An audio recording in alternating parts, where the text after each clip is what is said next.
Bullies beat up new black girl in the hallway. Not knowing she's a state karate champion.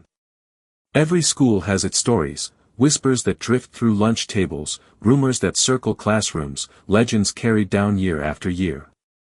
But some stories begin quietly, unnoticed at first, with a single new face stepping into a hallway full of strangers. And sometimes that new face belongs to someone far stronger, far more extraordinary, than anyone could ever guess. This tale begins inside the buzzing halls of Bradley Ridge High, a place where cliques ruled, bullies strutted like they owned the oxygen, and the timid kept their heads down. Students who didn't fit into the norm, the wealthy, the popular, or the loud, often found themselves targeted by those who mistook cruelty for power.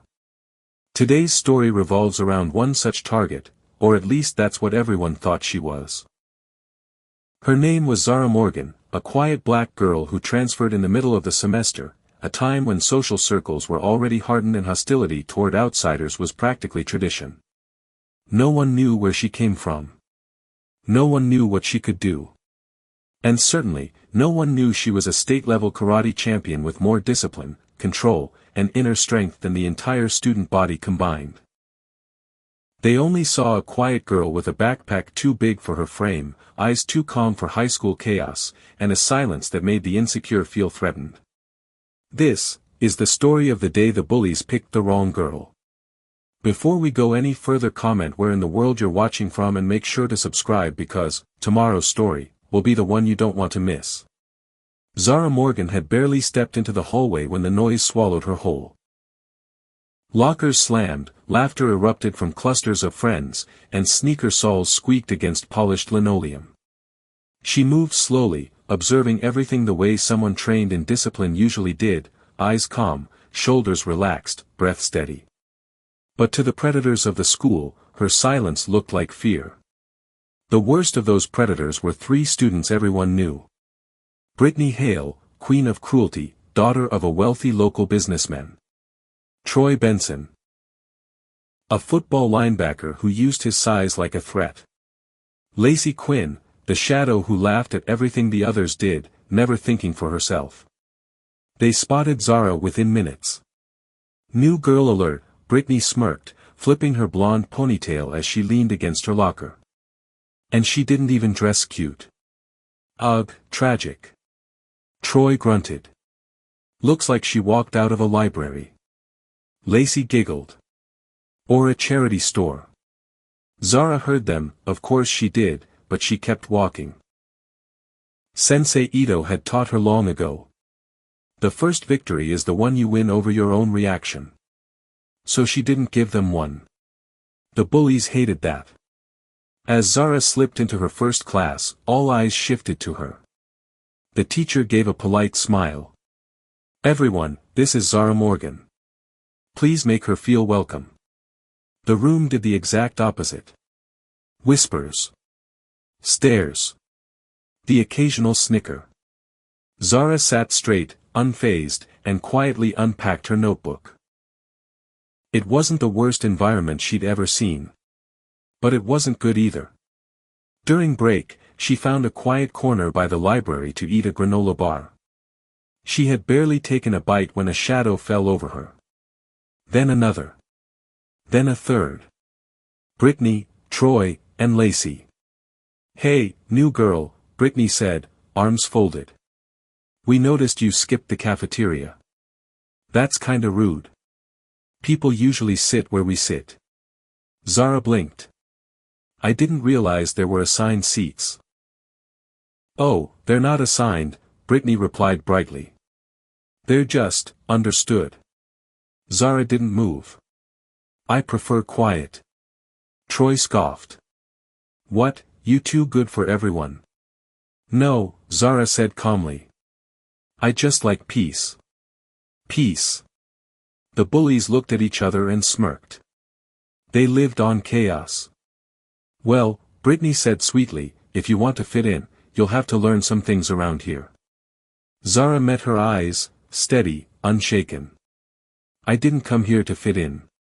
Wrong answer. Brittany's smile vanished. Let's go, she snapped, and the three walked off, plodding silently. Zara exhaled slowly. She knew trouble was coming. She had felt it in the stares, the energy, the forced laughter. But she also knew that she'd give them exactly one chance to walk away from a fight they could never win. Unfortunately, they wouldn't. It happened right after lunch, when the halls were nearly empty, supervisors distracted, and cameras conveniently facing the wrong direction. Zara was heading toward her locker when she heard fast footsteps behind her. Then, wham! Someone shoved her from behind. Hard. Her books crashed to the ground, sliding across the floor. Zara staggered but regained her balance instantly. She didn't need to turn around. She already knew who it was. Brittany stepped forward, arms crossed. "Oops," she said innocently. "Hallway's slippery." Lacey snickered behind her. Troy blocked the opposite end of the hallway, preventing escape. Zara looked down at her scattered books, then up at her three tormentors. "Pick them up," Brittany demanded. Zara tilted her head. "Why?" "Because I said so." Brittany stepped closer. "Unless you want more than a shove." A crowd started forming at the far end of the hallway. Students whispered, eager for drama. A few took out their phones. None stepped in to help. Zara's voice stayed soft. "You don't want to do this." "Oh, look at that," Lacey mocked. "She thinks she's tough." Troy cracked his knuckles. "Let's teach her how things work around here." Brittany grabbed Zara's shoulder. Instantly, Zara's hand moved. Not violently. Not aggressively. Just, precisely. She shifted her body, rotated her wrist, and Brittany's hand slipped off as if contact with Zara had never existed. "What the?" Brittany snapped. "Grab her." Troy charged. A linebacker. 250 pounds. Used to flattening people on the field. But to Zara, he moved in slow motion. As Troy swung his arm forward, Zara stepped aside with a swift sidestep, pivoted her foot, and used his momentum to guide him straight into a row of lockers. Bang! The impact echoed like thunder. Gasps filled the hallway. Troy collapsed to his knees, dazed. Zara hadn't even touched him. "Are you crazy?" Brittany shrieked. "Lacey, get her." Lacey rushed forward with arms windmilling wildly. Zara simply lowered her stance, centered her gravity, and tapped Lacey's wrist. A soft, controlled motion. Lacey yelped and stumbled backward, clutching her forearm. "Ow! She did something to me." Zara hadn't. Lacey's own panic did the rest. Now the hallway was dead silent. But Brittany wasn't done. Red with frustration, she grabbed Zara's hair. Only for Zara to catch her wrist midair. Not squeezing. Not twisting. Just holding. Brittany froze. Her eyes widened as she felt her own arm locked effortlessly in a position she couldn't fight. "Let go of me." Brittany sputtered. Zara's voice was barely a whisper. "I warned you." She released the bully's wrist, letting Brittany stumble backward, off balance and humiliated in front of everyone watching. A wave of murmurs rolled through the hallway. "Bro, she didn't even touch them. Did you see Troy fly? Yo, the new girl is different. Is she like, trained or something?" Breathing steady, Zara crouched to gather her books. But Brittany, driven by anger instead of sense, snatched the heaviest textbook off the ground. "You think you're special," she screamed. "Let's see how tough you are after." Before she could finish swinging the book, Zara rose. Her movement was fluid, almost elegant. She stepped forward, raised her arm, and stopped Brittany's swing with a single open palm. The book froze midair. Brittany's mouth fell open as Zara looked her dead in the eyes. "I don't want to hurt you," Zara murmured, "but I won't let you hurt me." The book slipped from Brittany's shaking hands. Troy groaned from the floor. Lacey backed against the lockers, terrified. For the first time in their lives, the bullies felt fear. Not because Zara attacked them, she hadn't. But because she could have, and chose not to. A different kind of strength. A strength they didn't understand. The assistant principal suddenly appeared at the end of the hallway, eyes wide. What's going on here? Students immediately began talking over each other, shouting half-truths and exaggerations. Brittany tried to spin the story.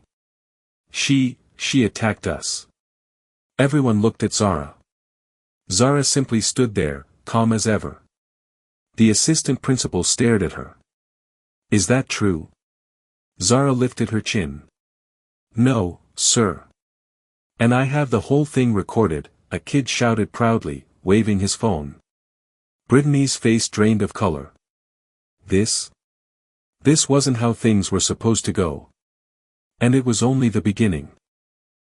The assistant principal, Mr. Rowan, stood frozen for a moment, staring down at Troy sprawled on the ground, Lacey clutching her wrist, and Brittany looking like her entire world had just fallen apart. Meanwhile, Zara stood calm, her books neatly gathered in her arms, her posture straight and composed. What happened here? Mr. Rowan demanded again, but this time his voice had more authority, more suspicion. Everyone started talking at once, a tidal wave of voices crashing through the hallway. She didn't do anything. They were messing with her. Nah bro, she flipped Troy like a pancake. Shut up, she barely touched him, he ran into the locker himself. Brittany started it. Nah, Brittany always starts it. Mr. Rowan raised a hand sharply. Enough. The hallway went silent. He turned to Zara. You. Come with me. He didn't ask the bullies to follow. He didn't demand they come too. Only Zara. Whispers spread instantly. He's taking the new girl. Not the bullies. That's messed up. They're gonna try to blame her. Zara didn't argue. She simply nodded once, calm and respectful, and walked with Mr. Rowan toward the main office. Brittany smirked, relief washing over her face. See, she whispered to Lacey. Everything's back to normal. But Brittany was wrong. Completely wrong. Inside the office, Zara took a seat opposite Mr. Rowan's desk. Zara, he began, accusations like this are serious. 3 students are claiming you attacked them. Zara folded her hands on her lap. I didn't attack anyone. Then how do you explain Troy's injuries? He ran into the locker. Mr. Rowan lifted an eyebrow. On his own. Yes. He sighed. Zara, I hope you understand. A sharp knock interrupted him. The door opened. In walked Mrs. Goodwin, the school principal. Behind her, 2 security officers.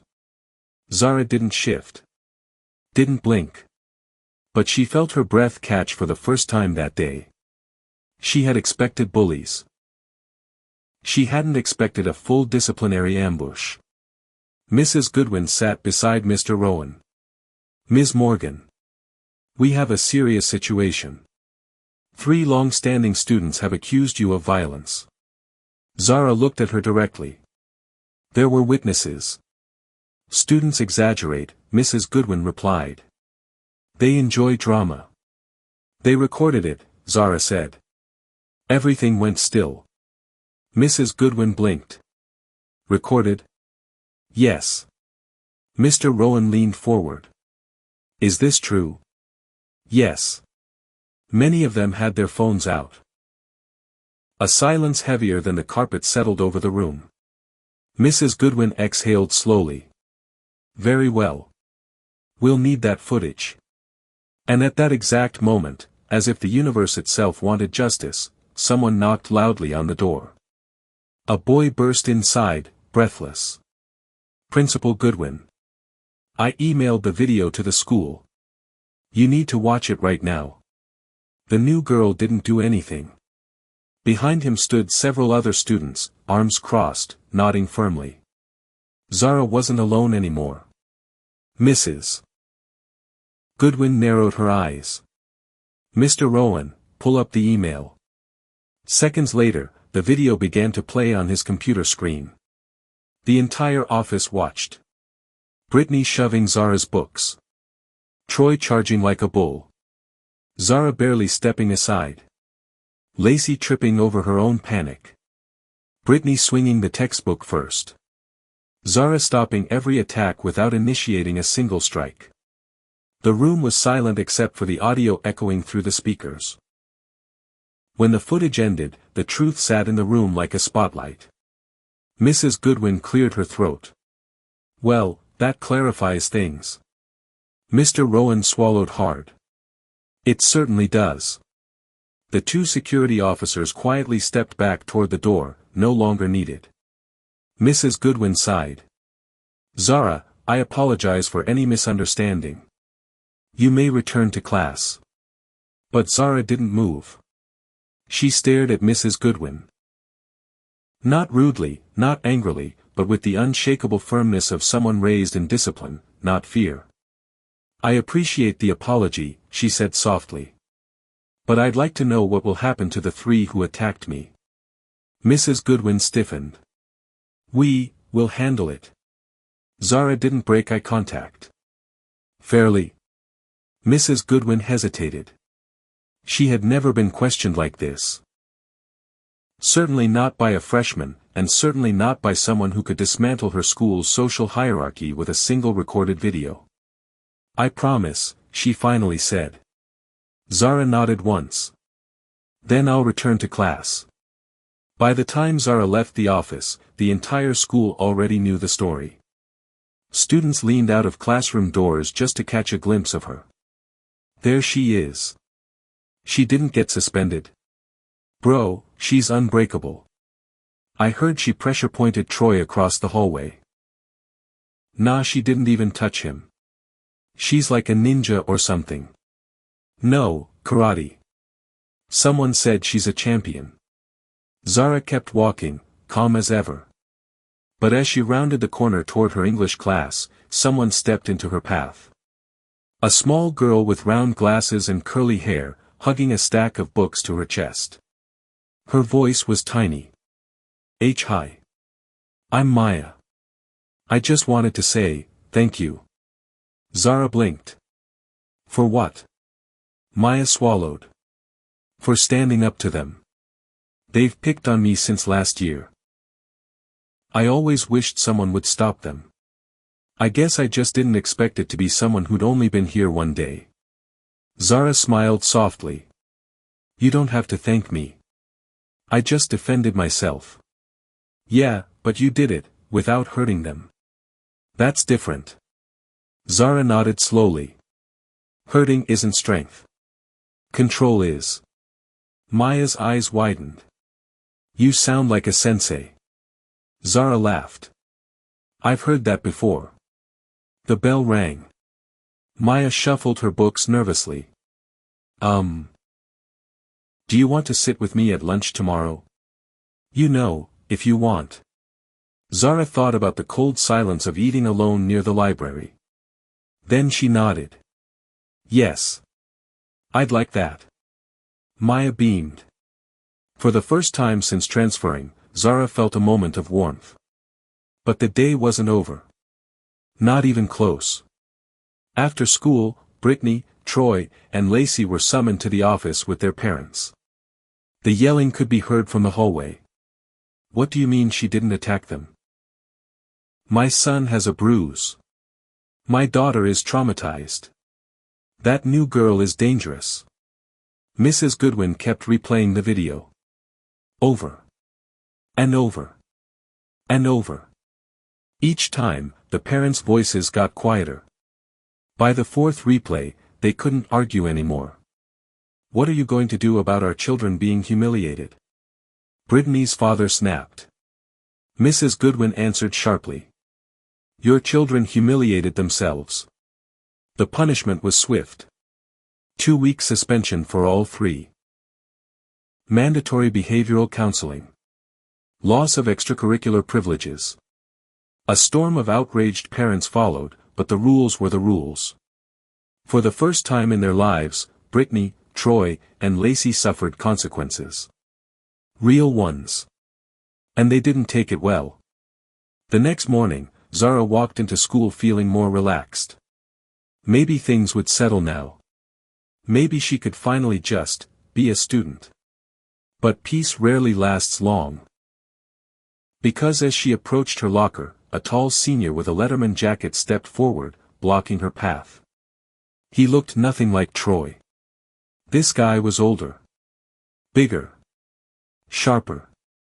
And the crowd's reaction told her everything. Oh. That's Connor Hale. Brittany's older brother. He's not gonna let what happened slide. He's captain of the wrestling team. And state level too. This is bad. Connor glared down at her like she was an opponent he had already decided to take down. You embarrassed my sister, he said bluntly. Zara calmly met his stare. Your sister embarrassed herself. Whispers exploded around them. Connor stepped closer. Think you're tough? Zara didn't respond. Connor smirked. I heard you do karate. No reaction. I also heard you're a state champion. Still nothing. But here's the thing, he said, leaning down, voice dangerously low. In this school, titles don't matter. Size does. Zara exhaled slowly. I don't want to fight you. Connor cracked his knuckles. I didn't ask what you wanted. The hallway tensed. Students held their breath. This wasn't Troy. This wasn't Brittany. This wasn't another immature bully with zero discipline. Connor Hale was a trained fighter. And he wanted a fight. Zara shifted her weight subtly, grounding her stance, not preparing to attack, but preparing to avoid. Then Connor reached out. A hand moving fast. A grip trained in grappling. A technique meant to grab, lift, and slam. Except he didn't touch her. Because at the very last second, Mr. Hale. Principal Goodwin's voice exploded through the hallway. Connor froze. The crowd scattered in seconds. Mrs. Goodwin marched straight toward them, eyes blazing. My office. Right now. Connor opened his mouth to argue. Now. Zara stepped back, silent but composed. Connor shot her one last look. Not anger this time. Recognition. He had seen her stance. Seen her balance. Seen the calm of someone trained not just in moves, but in mastery. He wasn't facing a random girl. He was facing a warrior. And he knew it. By lunchtime, the entire school had shifted. People moved out of Zara's way, not out of fear, but respect. Some nodded at her. Some smiled. Some whispered admiration. And many, simply stared in awe. Maya waved excitedly from a table in the corner. Zara. Over here. Zara headed over and sat with her for the first time. Maya looked at her with bright, grateful eyes. So. Are you going to stay at Bradley Ridge? Zara thought for a moment. Yesterday, she wasn't sure. Today. I think I am, she said softly. And for the first time since transferring, Zara smiled. Not small. Not cautious. A real one. Because she had come to a new school expecting fear, isolation, and conflict. Instead, she found purpose. She found strength. She found a voice. And maybe even, a friend. But one thing was certain. No one at Bradley Ridge High would ever underestimate the quiet new girl again. Thank you for watching, and remember, don't forget to like this video and subscribe for more amazing stories.